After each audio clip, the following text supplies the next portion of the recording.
அவ முத்தம் கொடுக்குறா, இவன் ஹாஸ்பிட்டல் பெட்ல படுத்திருக்கான். ஹாஸ்பிட்டல்ல செத்து போனா தானே சொர்க்கத்துக்கு போவாங்க. ஆனா அவ முத்தம் கொடுக்கும் போதே இவன் சாகாமலேயே சொர்க்கத்துக்கு போறான். அங்க ஒரு வலையில மாட்டிக்கிறான், காதல் வலைன்னு நினைக்கிறேன்.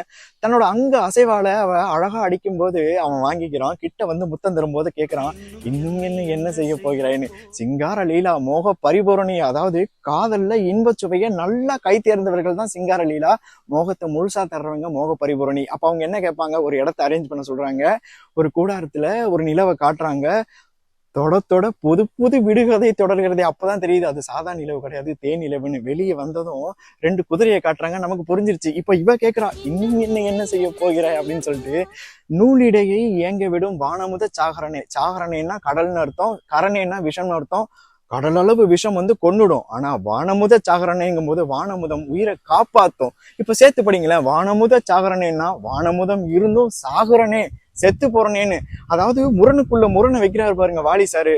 வரியை நான் கொடுக்குறேன், அதுக்கு உயிரை கொடுங்கன்னு எஸ்பிபியும் ஜானகியும் உயிர் கொடுக்குறாங்க.